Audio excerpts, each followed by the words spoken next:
My mother was a brilliant, 5-foot-tall, brown woman with an accent. And as the eldest child, I saw how the world would sometimes treat her. But my mother never lost her cool.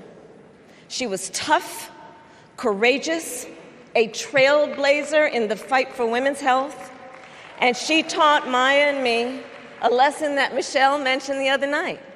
She taught us to never complain about injustice, but do something about it. Do something about it. That was my mother. And she taught us, and she also taught us, and never do anything half-assed. And that is a direct quote. A direct quote. I grew up immersed in the ideals of the civil rights movement. My parents had met at a civil rights gathering, and they made sure that we learned about civil rights leaders, including the lawyers like Thurgood Marshall and Constance Baker Motley, those who battled in the courtroom to make real the promise of America. So at a young age, I decided I wanted to do that work. I wanted to be a lawyer. And when it came time to choose the type of law I would pursue, I reflected on a pivotal moment in my life. You see, when I was in high school, I started to notice something about my best friend, Wanda. She was sad at school, and there were times she didn't want to go home. So one day I asked if everything was all right, and she confided in me that she was being sexually abused by her stepfather. And I immediately told her she had to come stay with us, and she did. This is one of the reasons I became a prosecutor, to protect people like Wanda, because I believe everyone has a right to safety, to dignity, and to justice.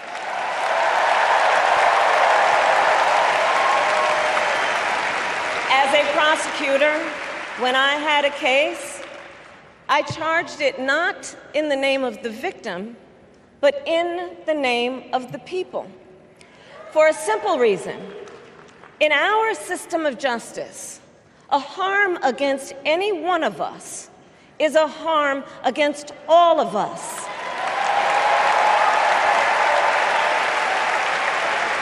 And I would often explain this to console survivors of crime, to remind them no one should be made to fight alone.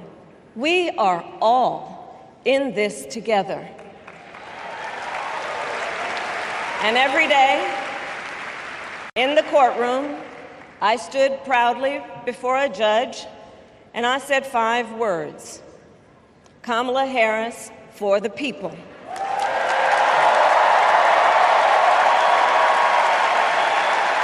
And to be clear, my entire career, I've only had one client, the people. And so, on behalf of the people, on behalf of every American, regardless of party, race, gender, or the language your grandmother speaks, on behalf of my mother and everyone who has ever set out on their own unlikely journey, on behalf of Americans like the people I grew up with, people who work hard, chase their dreams, and look out for one another, on behalf of everyone whose story could only be written in the greatest nation on earth, I accept your nomination to be President of the United States of America.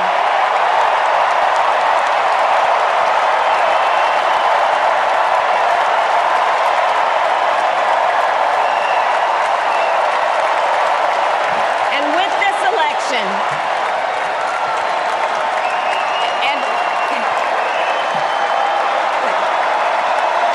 and with this election, our nation with this election has a precious, fleeting opportunity to move past the bitterness, cynicism, and divisive battles of the past, a chance to chart a new way forward. Not as members of any one party or faction, but as Americans. And let me say, I know there are people of various political views watching tonight, and I want you to know, I promise to be a president for all Americans. You know what else I love about Kamala? She gets it. We need to make life more affordable for working people. Yeah. Donald Trump, the felon, has no plans to lower costs for families. He doesn't know how, and basically, he doesn't really care. When did he ever fill up a gas tank or worry about a grocery bill? The only bills he worries about are from his criminal defense lawyers.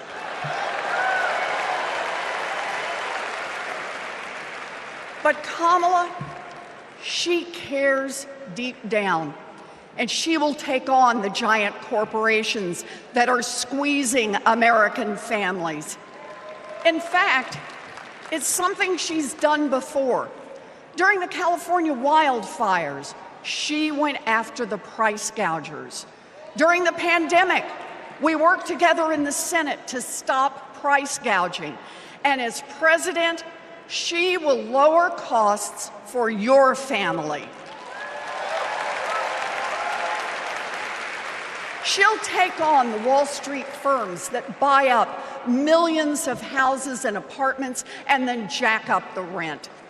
She'll take on drug companies that charge an arm and a leg for prescriptions. She'll take on corporate monopolies that rip off consumers and billionaires who don't pay taxes.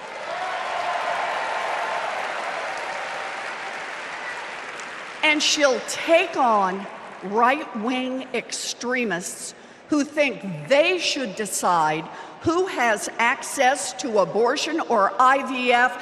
Kamala will protect abortion rights nationwide. Yeah. And there it is. Groceries, gas, housing, healthcare, taxes, abortion. Trust Donald Trump and J.D. Vance to look out for your family? Shoot, I wouldn't let those guys, I wouldn't trust them to move my couch. I want to now, since I was a teenager, I was mentored by Reverend Jesse Jackson. And Reverend Jackson taught us to fight for what's right. And now I want to bring out some young men that I fought for. I referred to them then, they were known as the Central Park Five. Now they're the Exonerated Five. Raymond Santana, Kevin Richardson, Yusef Salaam, Corey Weiss, the Exonerated Five.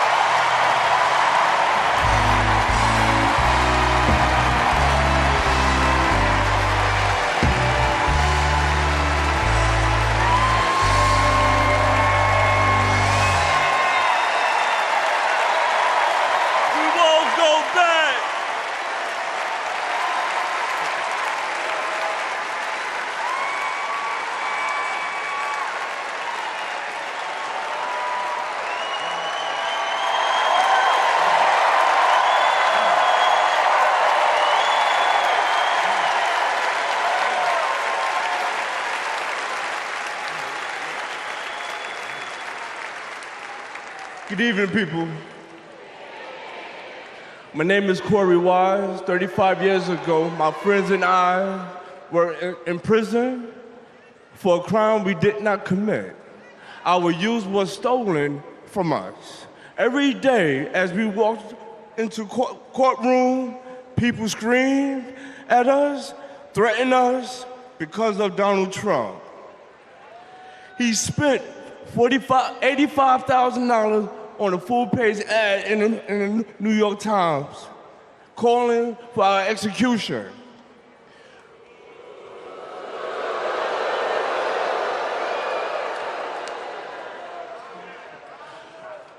We were innocent kids, but we served a total of 41 years in prison. Reverend Al Sharpton stood with us. Now, I'm proud to stand with him today.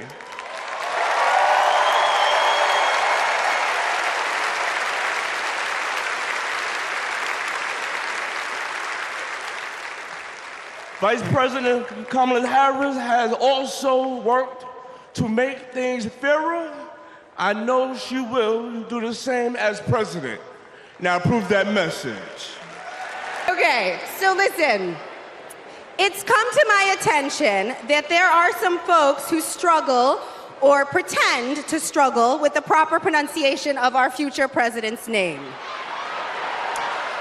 So, hear me out. Confusion is understandable. Disrespect is not. So tonight, we are going to help everyone get it right. Here to help me are some very special guests.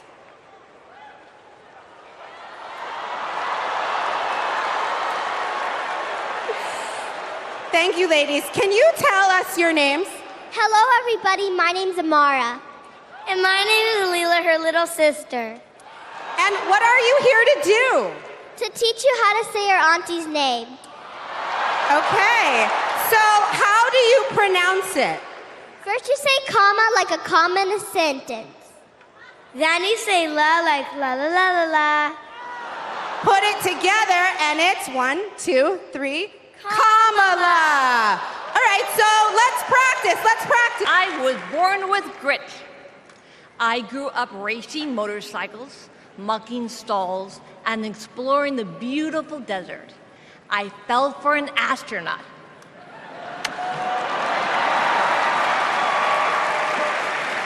For 5 years, I served in Congress from a swing district. Everybody called me a rising star. Then on January 8th, 2011, a man tried to assassinate me. He shot 19 people. He killed 6. Terrible, terrible day. I almost died, but I fought for my life and I survived.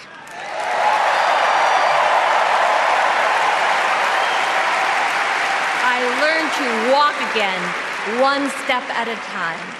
I learned to talk again, one word at a time. So many people helped me as I worked hard to recover, including a decent man for Delaware who always checked in. He still does.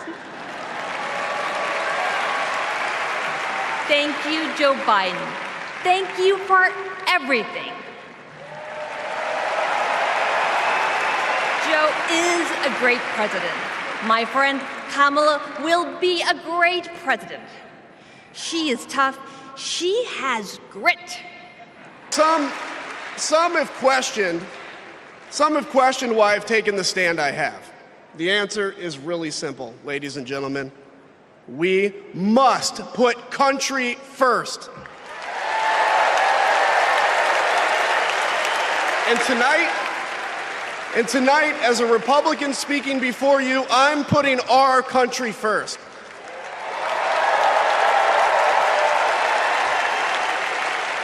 Because the fact is, I do belong here. I know Kamala Harris shares my allegiance to the rule of law, the Constitution, and democracy. And she is dedicated to upholding all three in service to our country. Whatever policies we disagree on pale in comparison with those fundamental matters of principle, of decency, and of fidelity to this nation.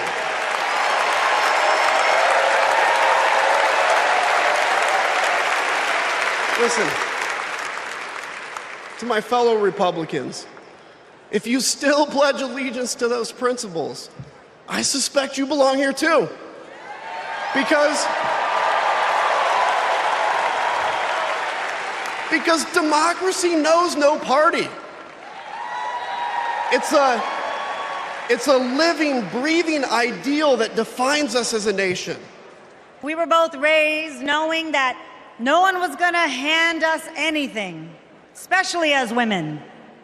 That we were going to have to touch every rung of the ladder to get ahead. We were going to have to work really hard. Now, she worked at McDonald's, but I worked at Wendy's. And look at us now. You see, Kamala and I were able to see beyond the horizon because our families supported our big dreams. Well, guess what? As Americans, we're all part of one big family. Somos familia. And as familia, we have to have each other's back. We have to support each other's dreams because Kamala's success is our success. And she supports us to dream big too. So let me tell you, in the Latino community, in our community, we have a saying, sí se puede, which means yes. It means yes, we can. But tonight, I'm here to tell you, yes, she can. So we're going to say, she se puede. So when someone asks you, is she ready to lead this country forward? We're going to say, she se puede. When somebody says, is she qualified for the job? We're going to say, she se puede. When somebody asks, is she going to be the first female president of the United States? We're going to say, she se puede. Our voices, our vote, we're going to decide this election. And let me tell you, the energy tonight isn't just here in Chicago, it's all across the country. People are gathered at watch parties everywhere to celebrate Kamala Harris. Say hello. Yes. All right. We know how to work, so let's get to work. Let's turn all of this enthusiasm and joy into action. At 29, I joined the sandwich generation. Sandwiched between working and raising my newborn and caring for my mom, who was dying from brain cancer. It was hard, but not extraordinary. It's life. Those nights reminded me who I was fighting for. People just trying to make it. Kamala Harris knows who she's fighting for, too. She took care of her mom, who also battled cancer. As president, she'll fight to lower the cost of health care and elder care for every family. She's lived a life like ours. She knows us. Donald Trump doesn't know you at all. You think he understands that when your car breaks down, you can't get to work? No. His first word was probably chauffeur. You think he's ever had to take items out of the cart before checking out? Hell, you think he's ever been to a grocery store? That's what the chauffeur is for. We are living in a time when some are trying to divide us, to separate us in ways that make it difficult for us to come together. Well, look, my sister rejects that view. Where others push darkness, Kamala sees promise. Where others feel detachment, Kamala fosters connection. Where others want to drag us back to the past, my sister says, hold up now, we are not going back.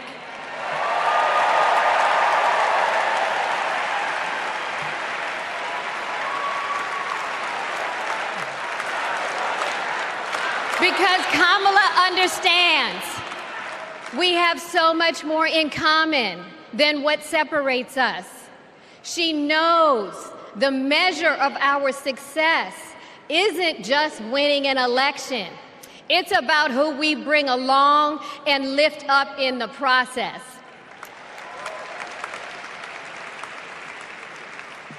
And so as I look out at all of you today and take in this incredible moment, I so wish that Mommy could be here tonight. I can just see her smiling, saying how proud she is of Kamala. And then, without missing a beat, she'd say, "That's enough, you got work to do." She would tell all of us to roll up our sleeves and get to work, to elect a leader who sees the potential in each of us, a leader who cares for all of us, a leader who fights for every one of us.